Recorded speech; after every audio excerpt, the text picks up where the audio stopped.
Hello everyone. Welcome back to our channel Pooja Jana sisters. అందరూ ఎలా ఉన్నారు? బాగున్నారా? నేనైతే చాలా చాలా బాగున్నాను. మీరు కూడా బాగుండాలని కోరుకుంటున్నాను. ఈరోజు ఈ వీడియోలో వడలైతే చాలా ఈజీగా అయితే చేసేసాను. ఇడ్లీ పిండితోనే వడలైతే చేశాను. డైలీ ఇడ్లీ తినాలన్నా గానీ తినలేరు కదా! సో, ఇడ్లీ పిండితోనే వడలైతే ఎలా చేసుకోవాలా అనేది నేను ఈ వీడియోలో చూపిస్తున్నాను. స్కిప్ చేయకుండా లాస్ట్ వరకు అయితే చూడండి. ముందైతే మన వీడియోకి లైక్ చేయండి. అలాగే మన ఛానల్‌కి కూడా సబ్స్క్రైబ్ చేసుకోండి. ఫ్లఫీగా, స్మూత్‌గా, అసలు పైన క్రిస్పీగా చాలా టేస్టీగా అయితే వస్తాయి. లైక్, సబ్స్క్రైబ్ చేసేసేయండి. ఇప్పుడు ప్రాసెస్‌లోకైతే వెళ్ళిపోదాం. ఇడ్లీ పిండి కొంచెమే ఉన్నప్పుడు మనం అందరికీ సరిపోదు కాబట్టి ఈ ఇడ్లీ పిండితోటే వడల్లాగా అయితే వేసేసుకుందాం. ఓకేనా? ఇక్కడ నాకు ఒక 2 కప్స్ అయితే ఇడ్లీ పిండి బ్యాటర్ అయితే మిగిలిపోయింది. దీంతోనే వడలు ఎలా ఎయ్యాలి అనేది నేను ఈ వీడియోలో చూపిస్తున్నాను. చాలా టేస్టీగా గూడా ఉంటాయి. అస్సలు స్కిప్ చేయొద్దు. ఓకేనా? ముందైతే మనం కావాల్సినవన్నీ కట్ జేసి పెట్టేసుకుంటున్నాను నేనిక్కడ వెజిటబుల్స్.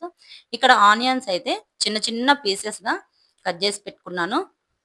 అందులో ఒక 5, 6 పచ్చిమిర్చి గూడా చిన్న చిన్నవైతే కట్ జేశాను. కరివేపాకు, కరివేపాకు కూడా కొంచెం ఎక్కువ తీసుకోండి. క్రిస్పీగా తగులుతుంటాయి తినేటప్పుడు. కరివేపాకు గూడా చిన్న చిన్నగా కట్ జేసి పెట్టుకున్నాను. అలాగే కొత్తిమీర, కొత్తిమీర గూడా చిన్న చిన్నగా కట్ జేసి పెట్టేసుకున్నాను. ఇవన్నీ కట్ జేసుకొని దీంట్లో అయితే వేసేసుకుందాము. ఈ ఇడ్లీ బ్యాటర్‌లోనే వేసేస్తున్నాను. ఏంటి ఇడ్లీ పిండితో వడలొస్తాయా అనుకుంటున్నారా? చూడండి లాస్ట్ వరకు స్కిప్ చేయకుండా చూడండి. డెఫినెట్‌గా వస్తాయి. మనం ఈ ఇడ్లీ పిండితోటే మనం వడలైతే చేసేస్తున్నాము. ఇంకా ఇంగ్రీడియెంట్స్ గూడా యాడ్ చేసేవి ఉన్నాయన్నమాట. ఓకేనా? ఇప్పుడు దీంట్లో టేస్ట్‌కి తగ్గట్టు సాల్ట్ అయితే వేస్తున్నాను. మీకు టేస్ట్‌కి తగ్గట్టు రుచి చూసుకొని వేసుకోండి. మనం ఇడ్లీ బ్యాటర్ వేసేటప్పుడు కొంచెం గట్టిగానే వేస్తాం కదా! అప్పుడప్పుడు వాటర్ కలిపేసింది కూడా కొంచెం లూజ్ బ్యాటర్‌గా కూడా వేస్తాం. అలాంటప్పుడు డైలీ ఇడ్లీ తినలేకపోయినప్పుడు ఇలా వడల్లాగా చేసుకోవచ్చు. ఇప్పుడు దీంట్లో ఒక హాఫ్ కప్పు నేను ఇడ్లీ బ్యాటర్‌కి తగ్గట్టుగా నేను హాఫ్ కప్పు పొడి బియ్యపు పిండి అయితే తీసుకున్నాను. ఇది పొడి బియ్యపు పిండి మరపట్టించింది రైస్ తోటి. తడిది కాదు. పొడి బియ్యపు పిండి అయితే నేను హాఫ్ కప్పు తీసుకొని వేసేసి దీంట్లోనే కలిపేస్తున్నాను. మొత్తము బియ్యపు పిండి మనకి బ్యాటర్‌కి తగ్గట్టు మనం వడలకి ఎట్లయితే కలుపుకుంటామో అలా కలుపుకోవాలనమాట.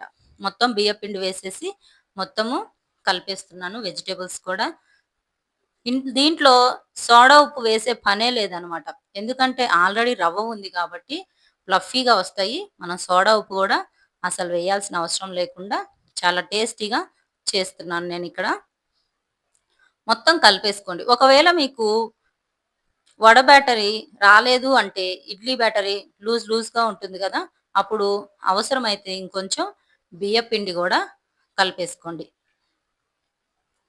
చూడండి నేనిక్కడ చూపిస్తున్నాను. ఒక ముద్దలాగా అయితే ఫార్మ్ అవుతది. చూడండి. ఇట్లా వేసినప్పుడు కొంచెం గట్టిగా రావాలనమాట.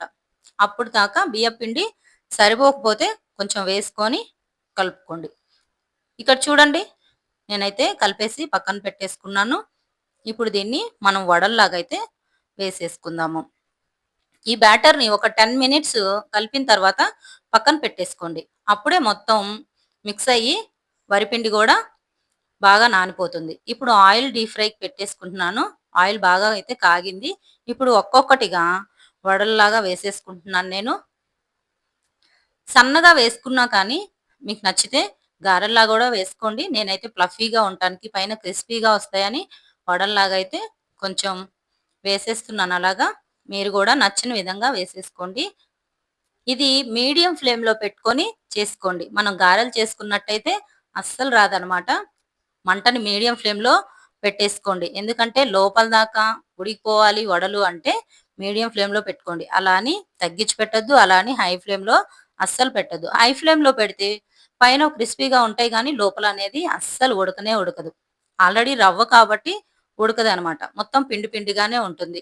అలా ఉండకుండా ఉండాలంటే మంటని మీడియం ఫ్లేమ్‌లోనే పెట్టేసేయండి. ఇలా ఒక్కొక్కటిగా వేస్తున్నాను. డైలీ ఇడ్లీ తినలేనప్పుడు ఒకరోజు ఇలా ట్రై చేయండి.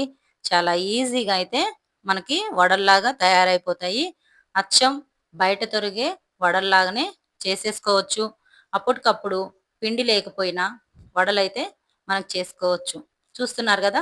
ఇలా కొంచెం గోల్డెన్ కలర్ వచ్చేసిన తర్వాత ఒకటొక్కటి తిరగేసుకుంటున్నాను నేను.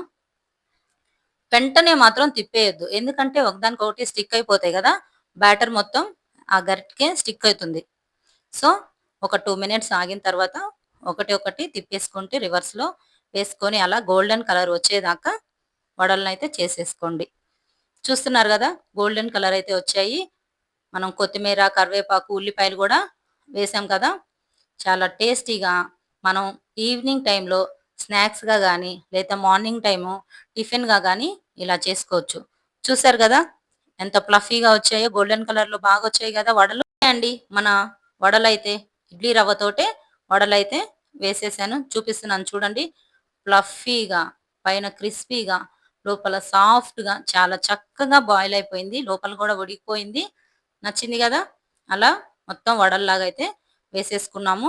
దీన్ని చట్నీతో గానీ, ఏమన్నా టమాటా చట్నీ, లేకపోతే పల్లి చట్నీ ఇలా చేసినప్పుడు దాంట్లో డిప్ చేసుకొని తిన్నారు అంటే చాలా టేస్టీగా వస్తాయి. నచ్చిందా వీడియో?